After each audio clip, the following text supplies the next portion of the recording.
Good morning students, मैं पवन आपका YouTube channel में आपका स्वागत करता हूं। तो आज का हमारा टॉपिक है क्वाड्रेटिक इक्वेशंस। तो सबसे पहले हम लोग पढ़ते हैं general equation of quadratic polynomial.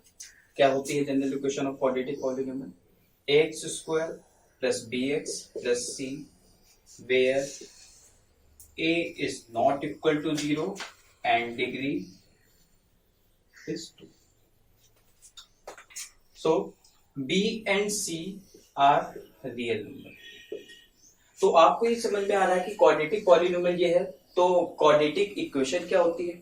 तो आप सभी लोग जानते हैं, अगर किसी भी इक्वेशंस को की दो साइड होती हैं और उन दो साइड को हम लोग इक्वल से रिप्रेजेंट करते हैं तो वो क्वाड्रेटिक इक्वेशन हो जाती है।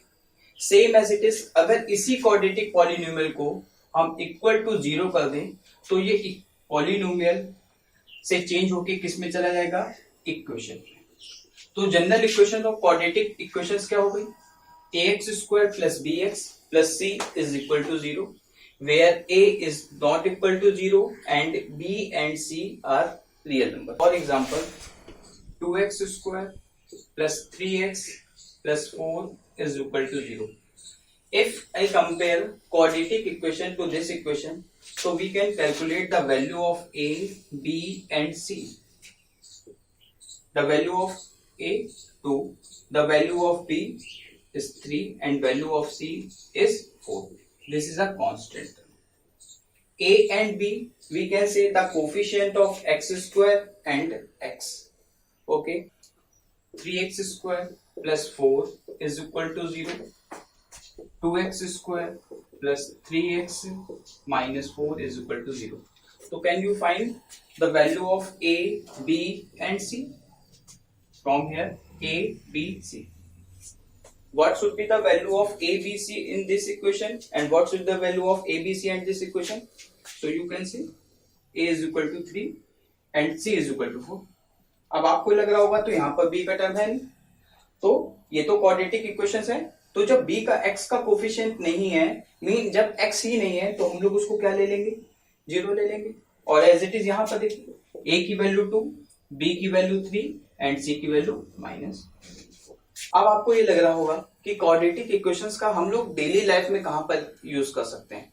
दोस्तों बिल्कुल किया जा सकता है। जैसे एक छोटा सा एग्जांपल देते हैं। Suppose we have rectangular field, okay, और area of rectangular field is 500 square metre. और आपको उसने कंडीशन दे दी कि if length of field is 20 more than its breadth। तो आपको ये पता है कि एरिया जो होता है, area of rectangular field is equal to L into B। According to conditions, let the breadth is x, length क्या हो जाएगी? 20 प्लस x, क्योंकि उसने बोल रखा है 20 more than the its breadth। तो हम लोग लेंथ की जगह उसकी वैल्यू पुट करते हैं x प्लस 20, ब्रेथ की जगह हम लोग वैल्यू करते हैं x, और इसका एरिया जो दे रखा था 500। जब इसको कैलकुलेट करेंगे तो हमारी इक्वेशंस क्या बनेगी बेटा? x square plus 20x, first transport the 500 minus of, तो देखिए ये क्वाड्रेटिक इक्वेशंस हो गई। तो हम लोग बिल्कुल डेली लाइफ में हम लोग इसका यूज कर सकते हैं। एक हमारा रेक्टेंगुलर फील्ड का एरिया दे रखा था, कंडीशंस दे रखी थी लेंथ और ब्रेड्थ की, और उसको कैलकुलेट करके ये पूरी क्वाड्रेटिक इक्वेशन।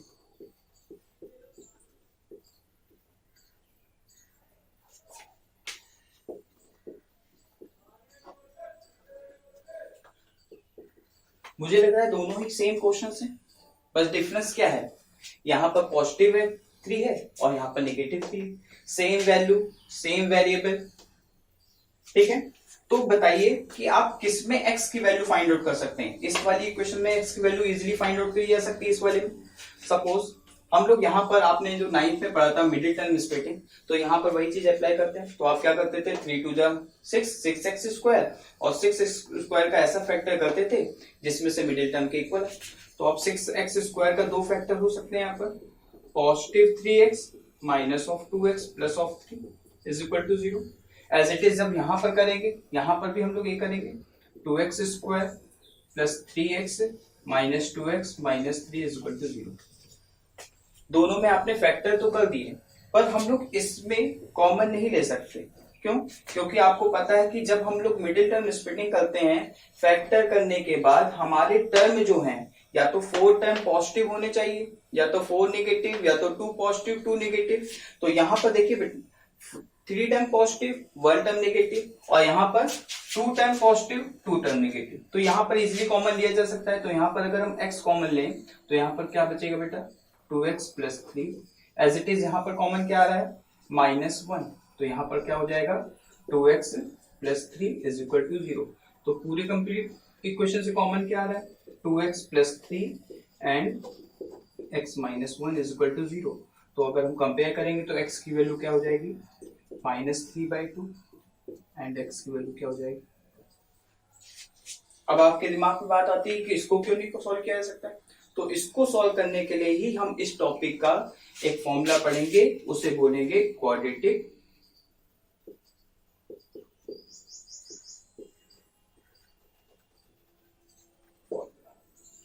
अब आज डिस्क्राइब करते हैं कि क्वाड्रेटिक फॉर्मूला होता है। आप सभी को पता है कि क्वाड्रेटिक फॉर्मूले का जनरल इक्वेशन फॉर्मूला होता है -b plus minus under root b square minus 4ac upon.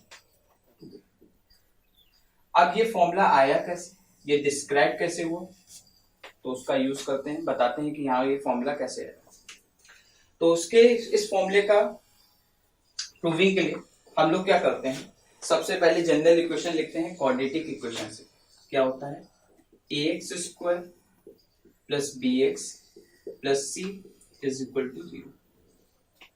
अब यहाँ पर दो मेथड है। अब हमको क्या करना है, फर्स्ट वाले टर्म को कंप्लीट स्क्वायर बनाना है।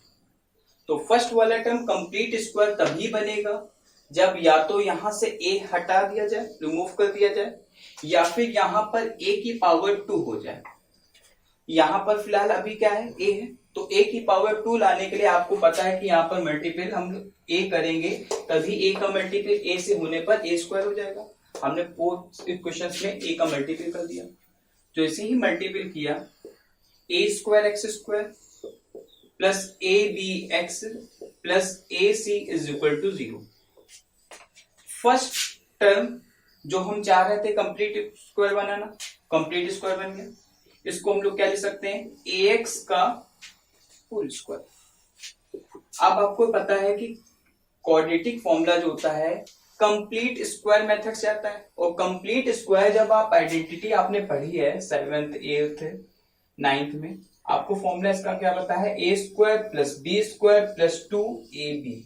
यहां पर एक ऐसा टर्म है जो इस कंडीशंस में तो कहीं नहीं दिख रहा, वो बेटा क्या है, 2। तो इस 2 को एक नया टर्म है, तो एज इट इज हमने वो टर्म लाने के लिए यहां पर अपनी तरह से 2 यहां पर लिया, और first term as it is हमने यहां पर नोट कर दिया। बट हम लोग को तो नोट करना था ये टर्म, हम लोगों ने नोट कर दिया ये टर्म। तो हम लोग क्या करेंगे, कुछ ऐसी कंडीशंस यहां पर बनाएंगे जिससे कि हमारा ये टर्म फिर से वापस आ जाए कैलकुलेट करने पे।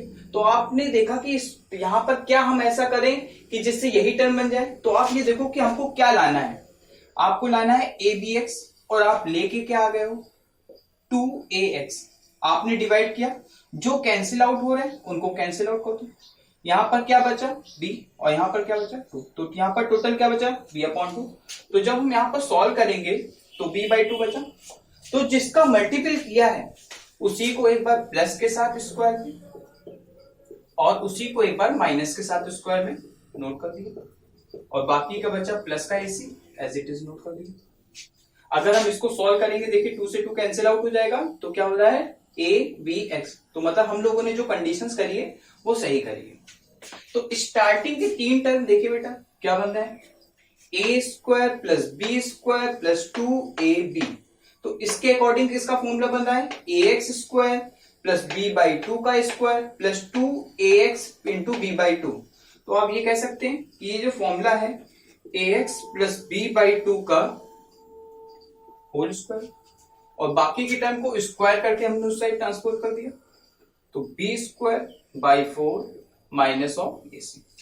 जब आप इसमें एलसीएम लेंगे तो यही टर्म क्या हो जाएगा यहाँ पर, और ये स्क्वायर हटा, यहाँ पर लग गया रूट, और रूट लगने के साथ यहाँ पर प्लस माइनस, क्योंकि अब हम लोग 9th 10th स्टैंडर्ड में आ गए तो आपको प्लस माइनस लगाना पड़ेगा। अब यहाँ पर हमको रूट्स वैल्यू चाहिए एक्स की, तो एक्स की वैल्यू लाने के लिए आपने इसको सॉल्व किया, बी स्क्वायर माइनस 4 एसी, तो रूट के बाहर नहीं आ सकता, बट हाँ 4 को बाहर निकाला जा सकता है और ये रूट के बाहर आएगा तो 2 में चेंज हो जाएगा। तो प्लस का b बाई टू, इसको ट्रांसपोज करते हैं ax minus b by two plus minus under root b square minus 4ac whole upon 2। अगर हम इसमें एलसीएम लेते हैं तो एलसीएम क्या आएगा 2, 2 1 जा 2 माइनस का b plus minus under root b square minus 4ac is equal to x. ए यहां पर मल्टीपल में, जब सेकंड साइड जाएगा ट्रांसपोज हो जाएगा। देखिए क्वाड्रेटिक फॉर्मूला क्या बना, x is equal to minus b plus minus b square minus 4ac। Compare करिए ये हो रहा है कि नहीं हो रहा है। तो ये क्या है आपका क्वाड्रेटिक फॉर्मूला।